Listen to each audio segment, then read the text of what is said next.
un moment, je ne sais pas si c'est parce que j'ai dû m'absenter 2-3 fois, qui est très important dans l'émission, qui est je ne sais même pas si c'est gardé au montage. Mais en tout cas, moi, ça m'a marqué, et c'est peut-être un peu hors sujet, donc c'est pour ça que je mets une petite précaution. Est-ce que vous pourriez vous passer la télévision? Oui, sans hésiter. Réponse les 6, sans aucune hésitation. Est-ce que vous pourriez passer le net? Sociaux, non, même si on devait me couper la main. Moi, je pense que cette émission, elle s'adresse aux jeunes de ce pays, qui ont entre 18, 25, 30, etc. Mais elle s'adresse aussi à vous, qui représentez, à mon avis, moi ça m'intéresse beaucoup, les nouveaux médias, enfin je sais pas comment on peut appeler ça sans tomber dans des clichés absolus, parce que je pense que c'est la première émission qui va montrer des choses aussi précises à une heure de grande écoute et sur une aussi grande chaîne. Voilà, ça paraît... vous, c'est votre quotidien, vous avez déjà intégré ça depuis longtemps, mais dites-vous qu'il y a encore plein de gens dans ce pays qui ne l'ont pas intégré. Ce qui me surprend, c'est, encore une fois, c'est cette phrase, je pense qu'on aurait posé la même question, est-ce que vous pourriez vous passer de la télé, est-ce que vous pourriez passer du net il y a 10 ans, on n'aurait pas eu la même réponse. Et je pense que ça paraît comme ça être un lieu commun, mais je pense que c'est une révolution. Mais la révolution, est-ce que c'est pas au final ce que la sociologue apporte pas mal, qui est cette génération qui tout d'un coup a conscience d'elle-même à niveau global? Bien sûr, mais c'est vraiment... Mais c'est pour ça qu'on les a emmenés... Alors d'ailleurs, c'est pour ça qu'on les a emmenés dans des pays, dans le monde entier, c'est pour ça qu'on leur donne la parole, tout simplement. Parce que ces gamins n'ont jamais la parole. À part dans les réseaux sociaux. Voilà, à part dans... Voilà, c'est vraiment ça. Pardon, à la télé, ce que je voulais dire, c'était à la télé, oui, en prime time. Les seuls gamins de 20 ans qu'on voit à la télévision, c'est les candidats de Secret Story. Mais après, que va devenir la télévision et tout ça, j'en sais rien. Ça, je sais pas. Je me rends pas compte. Je pense que personne ne sait. Après, je trouve ça bien et France 2 n'est pas la seule à le faire d'ailleurs, qu'il y ait une présence forte sur les réseaux sociaux, etc. C'est le cas à France 2, à Europe 1, c'est pas de la télé, mais c'est de la radio. Les réseaux sociaux ont une place immense. Qu'est-ce que je pense, l'intérêt pour nous de voir et de live tweeter le 4 octobre, etc. C'est quoi? C'est une première chose très simple, hein, c'est de toucher un autre public. Voilà, on sait que le public qui regarde la télévision sur des chaînes hertziennes traditionnelles est un public d'un certain âge, voilà, ce qui n'est pas grave d'ailleurs. Mais, et que ce public-là, le public des 15, 25, 30 ans, il va moins avoir la tentation de venir regarder la télévision en prime time que d'aller sur les réseaux sociaux, etc., le soir à 20h35. Donc nous, ce qui nous intéressait justement, c'était de montrer cette réalité à travers cette émission. C'est un sous-sujet de l'émission, hein, parce que vous l'avez bien compris, évidemment. Hein, voilà. Mais ça a été tellement présent pendant tout le tournage, la préparation, Emmanuel, etc. Enfin, je veux dire, ces gamins, on les a trouvés comme ça. On peut le dire. C'est-à-dire Oui, non, sur Facebook. Sur Facebook. Beaucoup sur les réseaux sociaux. Voilà, donc ce que je veux dire, c'est que c'est une nouvelle façon, effectivement, de faire notre métier, c'est une nouvelle façon de communiquer. Mais moi, je pense qu'il ne faut pas opposer les deux, hein, au contraire. Moi, je pense que est-ce que l'un est complémentaire de l'autre, j'en sais rien, peu importe. C'est juste que ça existe. La télé existe, Internet existe, les réseaux sociaux existent. Ça apporte une différence, la voix de retour. Quand je regarde ma télé, je suis passif. Là, je peux alpaguer, le journaliste qui va commenter l'émission, je peux intervenir. Ça, je trouve ça très important parce que ce lien, c'est le seul moyen de le faire exister au fond. Parce que sinon, le lien entre le téléspectateur et le présentateur, le candidat, j'en sais rien, le journaliste en herbe, il n'existe pas. Nous, on est un média qui est un média de masse. Hein. Donc, le média de masse, on le fait pour qui? On le fait pour le public.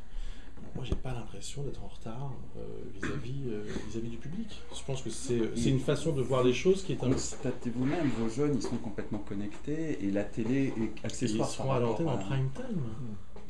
D'accord, mais vous constatez vous-même qu'il y a ce décalage. Qui, en pratique, il ne date pas d'il y a 3 semaines. Hein. Ça fait un paquet de temps qu'il existe. Le décalage, la télé, la radio, les médias en général sont là pour montrer la réalité du monde. Donc moi je pense qu'on montre une réalité à travers cette émission et qu'on la présente de la façon la plus honnête possible. Et justement, je trouve qu'une des révélations de cette émission, encore une fois par rapport à un mass média. Le prime time de France 2, c'est plusieurs millions de gens qui regardent en même temps. Et donc à ce moment-là, notre idée, c'est de dire, voilà, on a une jeunesse qui, attention, ne correspond pas forcément à ce qu'on se dit. Moi, c'est un truc tout bête, mais ce que raconte la sociologue au début, je ne le savais pas. Voilà. C'est-à-dire que ces gamins qui sont nés en 90, 91, vont avoir plus de difficultés à vivre que leurs parents, parce qu'ils vont avoir plus de mal à se loger, parce qu'ils vont avoir plus de mal à trouver un boulot et à le garder, parce qu'ils vont avoir plus de mal à tout simplement vivre ensemble, etc. Ça, je ne le savais pas. Donc rien que pour ça, moi, je suis content d'avoir fait cette émission et de l'avoir dit. Alors, au fond, cette émission, elle tient presque sur cette base de départ. Et puis après, c'est une ouverture sur le monde et c'est un voyage qu'on propose aux gens.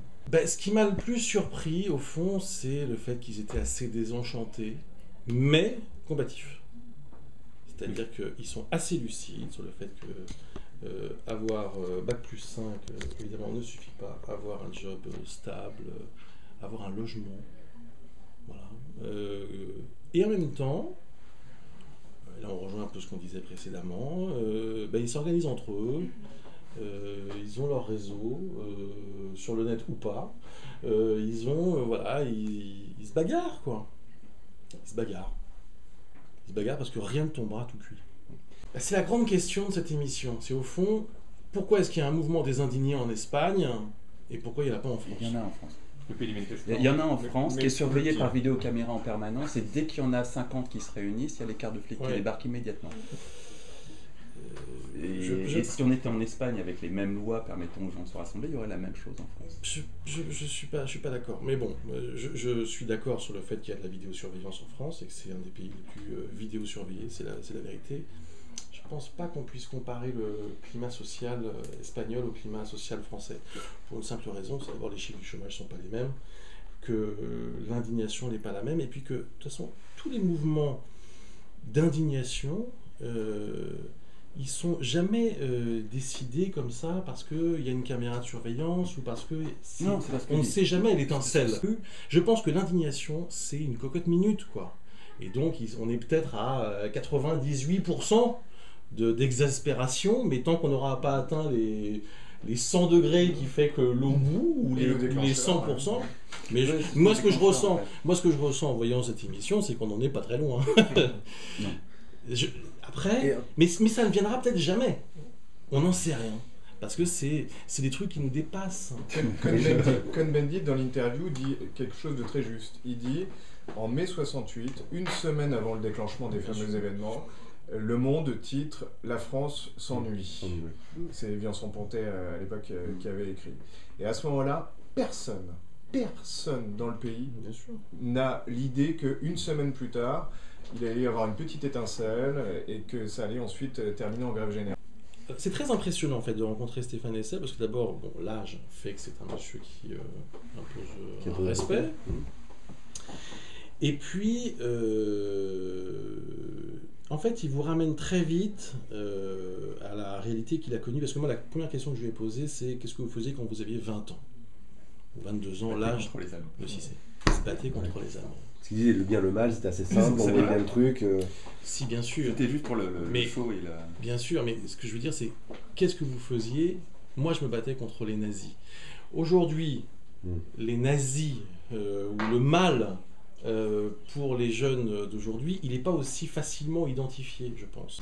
Je reviens sur le format de l'émission et le fait d'associer des personnes qui finalement peuvent être des dangers sur le terrain. Alors, quand je dis danger, c'est au sens un jeune balancé sur un terrain comme la Libye avec des vraies balles, à côté d'un journaliste de guerre aguerri. Comment ça se fait? Comment on monte ça? Comment on met en place ça? Est-ce qu'il n'y a pas des réticences aussi en disant attends, t'es gentil, mais Degnaud, il va se prendre une balle, le gamin. Non, mais en termes de c'est réellement de télévision et de danger. Pas fou, je vous rassure. Non, je me doute bien justement. Et il est on a eu une sorte de malchance dans notre chance, qui était que nous, le reportage en Libye à l'origine, il ne s'agissait pas du tout d'aller au moment où ça faisait taratata dans tous les sens. C'était des rencontres avec les jeunes Libyens. Le hasard du calendrier a fait qu'on s'est retrouvé avec un départ de tournage au moment où ça se passait. On n'allait pas non plus bouder l'événement, ça aurait été un petit peu ridicule. Évidemment, immédiatement, la consigne a été transmise à Grégoire Degnaud de ne prendre absolument aucun risque. À l'origine même, c'était plus restrictif que ça, c'était ne pas aller à Tripoli, ça sert à rien, ou alors quand la situation serait parfaitement... Ce qui ne sera jamais le cas. Ce qui ne sera jamais le cas, exactement. Donc, mais tout tient dans cette phrase, ce qui ne sera jamais le cas. À partir du moment où il acceptait, pour le coup, Rohan là, était très volontaire, où il acceptait de partir sur un terrain comme la Libye, même si ça avait été un mois avant, il y avait malgré tout toujours sous-jacent un petit risque une tension.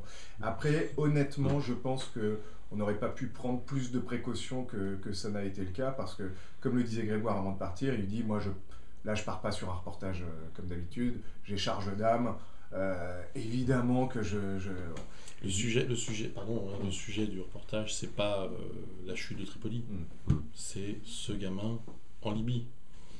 Donc après, l'avantage, c'est que cette émission est faite par des gens qui, et je m'exclus de ça, qui est faite par des gens qui connaissent très très bien la réalité du terrain. Il ne le dira pas, mais Emmanuel a été un reporter de guerre, correspondant de guerre, donc il connaît très très bien cette réalité, et il se trouve que les gens qu'on a choisis, c'est pas par hasard, c'est parce que c'est juste les meilleurs.